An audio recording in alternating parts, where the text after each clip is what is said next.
Well, we've recently seen student formations at universities reiterating their stance against the mandatory vaccination policy. They say they are not opposing vaccinations, but students must not be coerced into taking the COVID-19 vaccine. According to the students, their constitutional right to access education should not be infringed upon. For more on this, we're now joined by Asive Dlanjwa, who is a national spokesperson of the South African Union of Students. Mr. Dlanjwa, a very good morning to you. Thank you so much for joining us. Welcome to the agenda. Good morning, and thank you for having us, and also good morning to your viewers.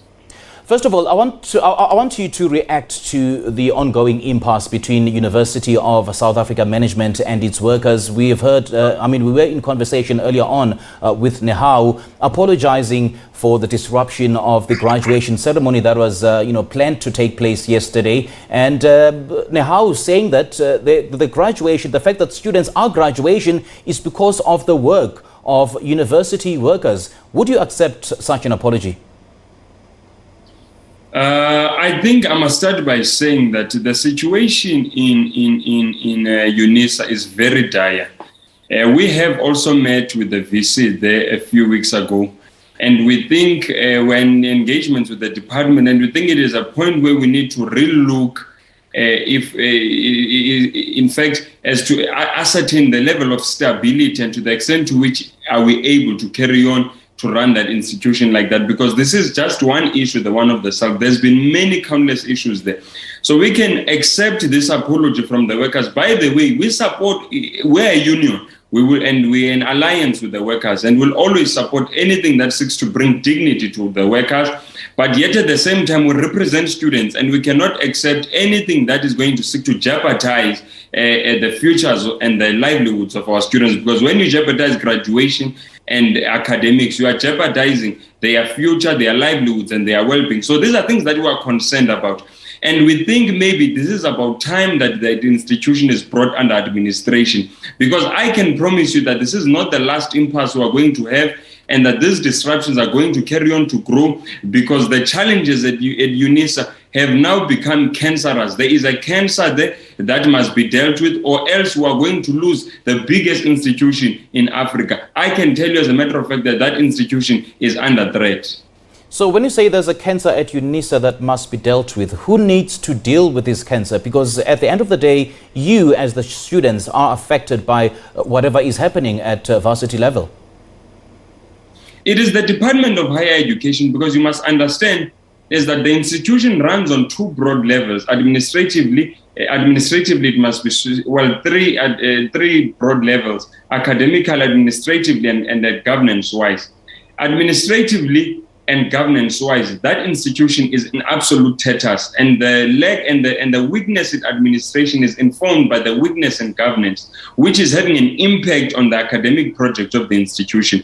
Now, when an institution is struggling in terms of its governance systems and mechanisms, that is where the Department of Higher Education or the government must intervene, because it is a public institution. Yes, government may not intervene in the day-to-day running, which involves the administration and the academics, but when governance collapses, it means that the heart of the institution is beginning to collapse, and therefore government needs to intervene, as it has, by the way, it did in TUT, it has done in Worcester, done in many institutions, and brought them under administration. We are saying UNISA has to be brought under administration so as to deal with these things, because there's been countless interventions. Listen, when I say we, even as students, have tried to intervene in some of those challenges, and we saw that those challenges are beyond that intervention. They require a level at which government intervenes, and the way that government can intervene is through administration, because the unfortunate part also is that it is very difficult to determine right or wrong in that institution, because it is politically infested. People are pulling from all directions.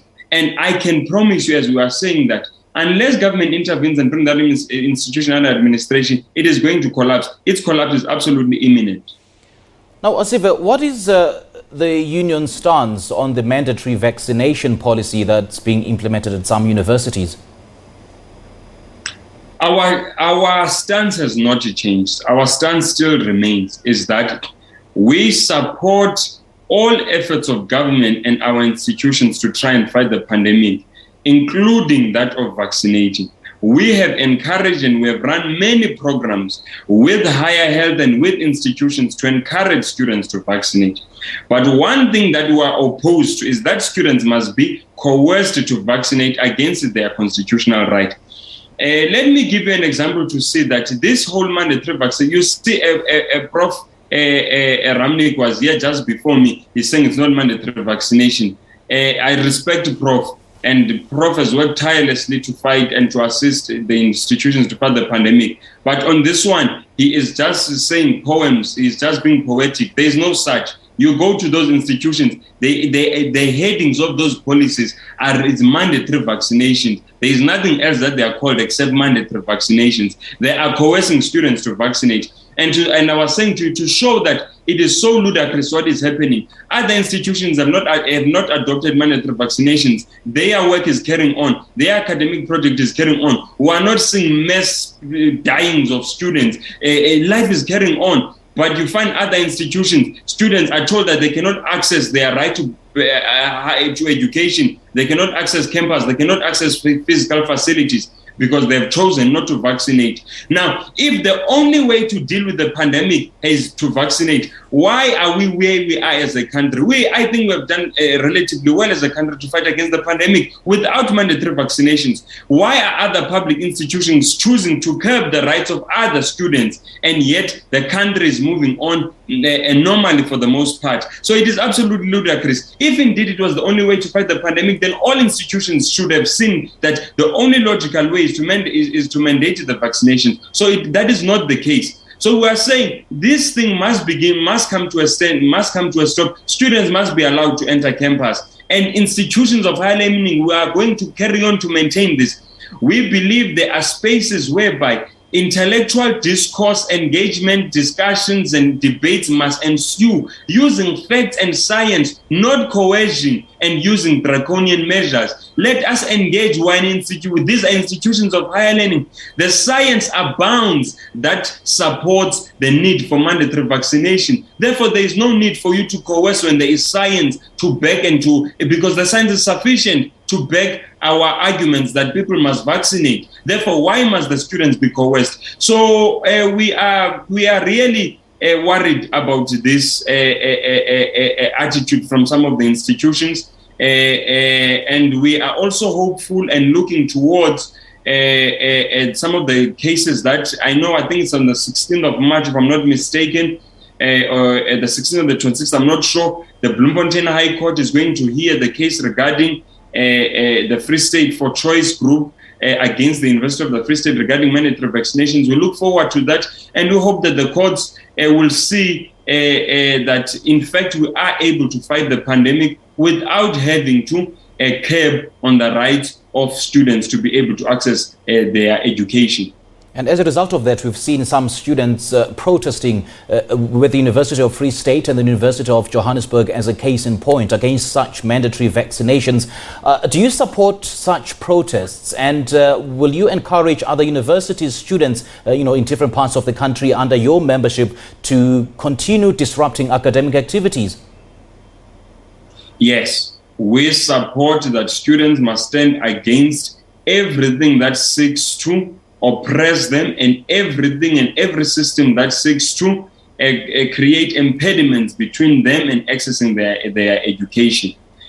So we support those protests to the extent to which they are not violent. The one thing we will always stand opposed to is violence and the destruction of property. We say those protests must happen within those confines, and all institutions and all students who have been deprived access to their institutions and their campuses because they have chosen to exercise their constitutional right not to vaccinate. We are saying they must take to the streets and they must bring all activities to a halt up until that, such that all students have access to their campus. By the way, ours is very clear. We are saying the students who have chosen to exercise their constitutional right to vaccinate, they must be protected, they must be allowed access into the campus. The students who have chosen to exercise their constitutional right not to vaccinate, they must be allowed their constitutional right to access their campuses. So we completely support those, and we are calling on the universities that have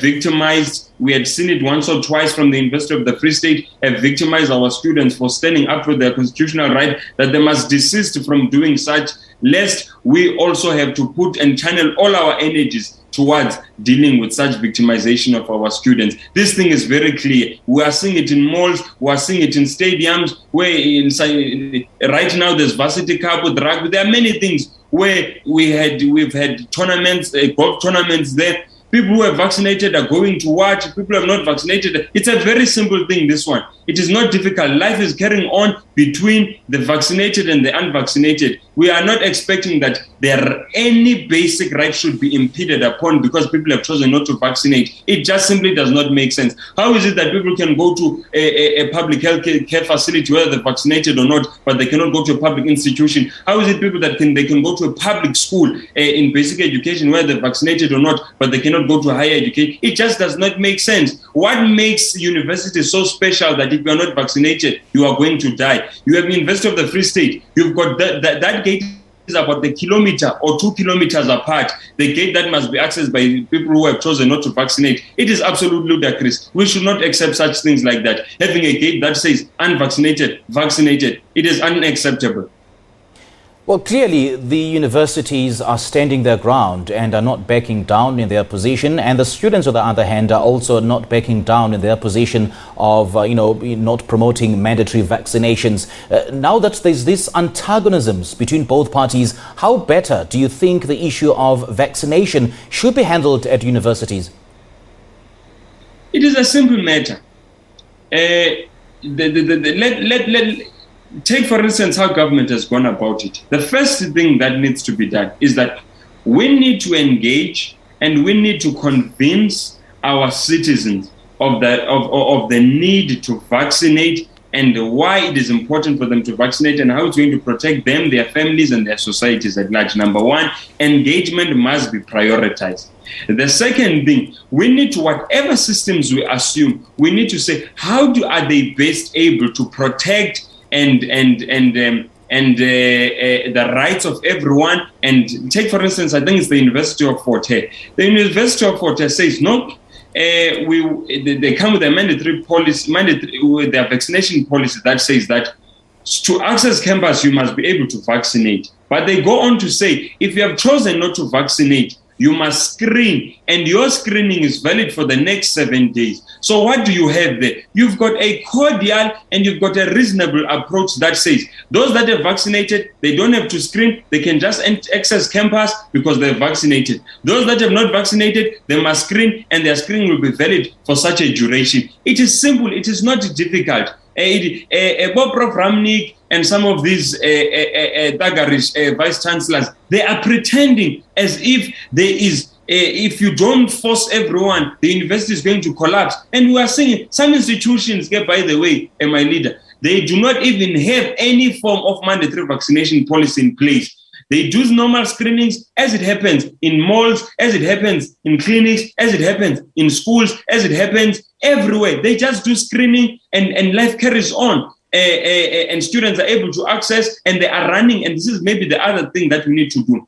Let us carry on to run programs and campaigns to encourage our students and our workers to vaccinate, as we have seen. The current uptake that we have seen in the country has not been it's not been because of mandatory vaccinations. It is because we have been able to convince our people of the need to vaccinate. In the event that they do not have creative ways to convince people to vaccinate, they must use incentives. They must incentivize, as we have seen government doing in certain areas. We also believe, by the way, leisure and sports can be used as means to incentivize vaccination, because access to watching rugby or watching soccer is not necessarily a basic human right. Therefore, use such events to say, no, there are concerts, there are stadiums, open stadiums again. And once you open stadiums, say the only way for you to come and watch the match is that you must be vaccinated. We don't mind such things, but we are saying basic human rights must not be curbed because people have chosen not to. So there are many creative ways that have been working and that can work. So it's not difficult, by the way, for institutions to deal with this mandate, with this vaccination issue.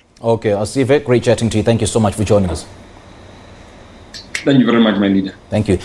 That was Asive Dlanjwa, the national spokesperson for the South African Union of Students, and he's been commenting on the, the mandatory vaccination policies at the different universities of South Africa.